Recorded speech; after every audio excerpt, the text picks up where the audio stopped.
the Galaxy Tab 10.1. So this is, from the Android side of things, what I would consider to be the closest equivalent to something like an iPad 2 in terms of the form factor, the sleekness of the design, and in terms of the, well, really the look, the style, okay? So the Galaxy Tab 10.1, here we go. So it's obviously a 10.1 inch screen. It's a 1280 by 800 resolution, which is pretty much par for the course, 16 by 9 aspect ratio. It does use the NVIDIA Tegra 2 chip, which means that you do have support for games that require Tegra 2. So Samsung just says dual core processor, 1 gigahertz times 2, but it also has a fairly powerful GPU on there as well. So that's a good thing to note, okay? It uses a PLS display, so just in case you were wondering what kind of display type it uses, the Asus uses an IPS panel, this uses a PLS panel. We've got Intel Adobe Flash Player, we've got HD video capture and playback. So it does include a 3.2 megapixel front camera, 2 megapixel back camera in terms of their photo taking capabilities, and claims that you can capture HD video. It does support video chat, and it has a 7,000 milliamp hour battery, although that doesn't tell us anything about the battery life itself. I wouldn't expect battery life to be quite as strong a point for this one as some of the bigger tablets because, and this is important to note, the Tab 10.1 is actually the thinnest tablet on the market by a whopping 0.2 of a millimeter compared to the iPad 2. So here we go, there's the tab itself. Let's put that aside for now. And let's see what Samsung includes here. Do you want to just go back where you were? There we go. So Samsung has, what is this? Is this a manual? It looks like a manual. Okay. All right then, maybe this manual wasn't meant to be read. There we go, finally got it open. All right, so the manual of information, okay, the Samsung Galaxy Tab, health and safety and warranty guide. So here, why don't we find out what the warranty is? I'm just curious. It's probably a 1-year warranty, that's pretty standard these days. Page 44, 1 year, there you go. Case is 90 days, tablet 1 year, batteries 1 year, cool. Okay, next we have sign up now to customize your Samsung phone experience. Okay.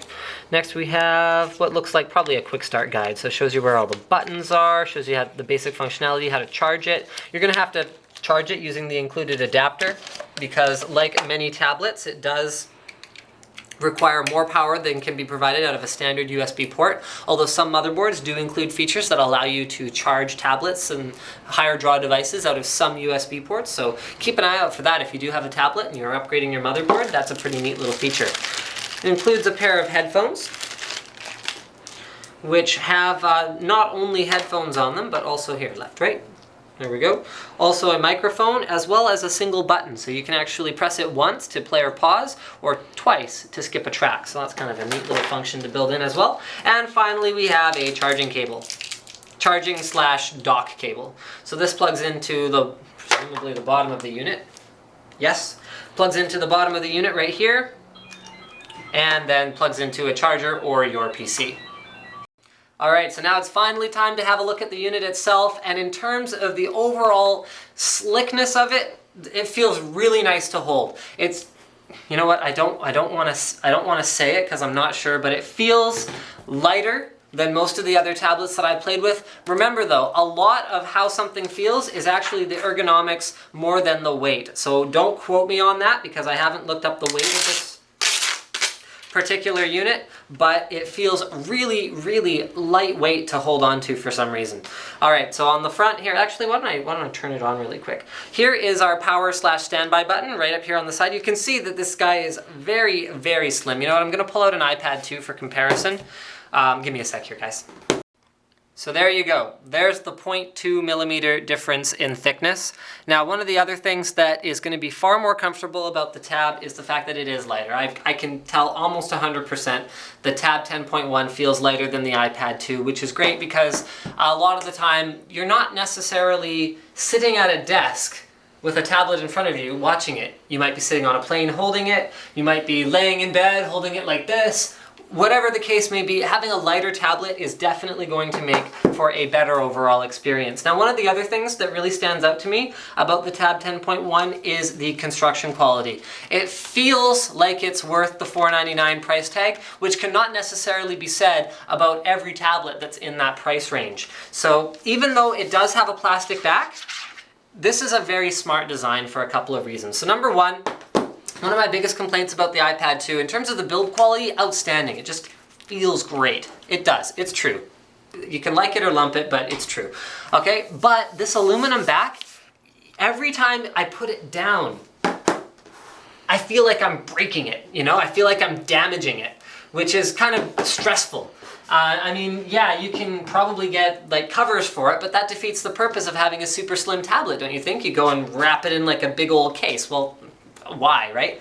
You want something that covers the screen on the front, and the back should be pretty much, should take care of itself. So the Samsung Tab 10.1 has a plastic back, and it has a texture to it. So what that means is I can take it and I can go like this, and I don't feel uncomfortable about that, because even if it gets a small scratch on it, that's not going to be very noticeable at all. This is the 16 gig version I have here today, but it's also available in 32 gigs. And let's cover a couple basic specs here before I get into the locations of all the different things on the Tab 10.1, of which there are a few. So we've got a headphone jack here, which you can obviously use with the included headphones and microphone right there, okay, just like that. And that also has that media control functionality that I talked about before. We do have a front-mounted, oh, I already talked about the cameras, didn't I? But you've also got a flash on the Tab 10.1. That is a very handy feature. I actually do use the flash from time to time on my iPhone 4, and the reason is because if I'm trying to find my way in the dark, I'll just turn on, actually this is a really cool little app. I have a little flashlight app, just turn that on and I can find my way around, right? So that's kind of neat. So having something like that is a cool feature, even if you don't use it for photographs, okay? Up at the top here, you've got the power/standby button. You've also got a volume rocker, so that's down, that's up. You've got that guy. On the side, you find a speaker port. On the bottom, you've got your dock, as well as what appears to be a microphone port, although I have not 100% sure about that, but it looks like a microphone port. And then on the other side, a speaker.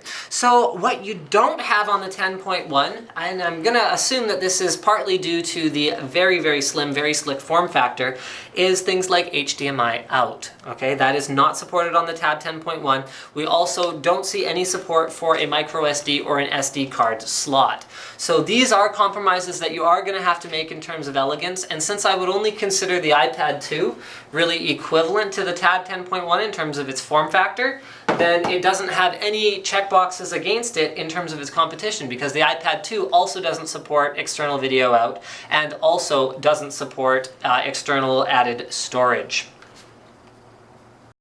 Now you can get a keyboard dock, but right now it's only available from Samsung. So you know, I wouldn't listen. It's not like the Transformer where the keyboard dock is pretty much a brain-dead add-on to it because it comes with the included battery pack and the extra functionality like the USB ports. But if you did want a keyboard, you could get that, although really I'd recommend just grabbing a Bluetooth keyboard and pairing it to your Galaxy Tab, because what I've found in my experience, I've actually got a keyboard for the iPad 2. I never use it. I very, very rarely actually do any serious email use on a tablet, so I'm mostly focused on things like web browsing, YouTube, where you're just typing a couple little things, and the keyboards included with Android, the on-screen keyboards, as well as iOS, are more than sufficient for that kind of thing. So this pretty much wraps up my unboxing of the Galaxy Tab 10.1. Don't forget to subscribe to Linus Tech Tips for more unboxings, reviews, and other computer videos. Actually, one more thing, it is available in a couple of different colors. I went with the darker color because I do believe it'll be a little bit more resistant to grunge buildup, and for something as elegant and slick looking as this, you want it to kind of look elegant and slick 6 months down the road, so that is why I did decide to go that route.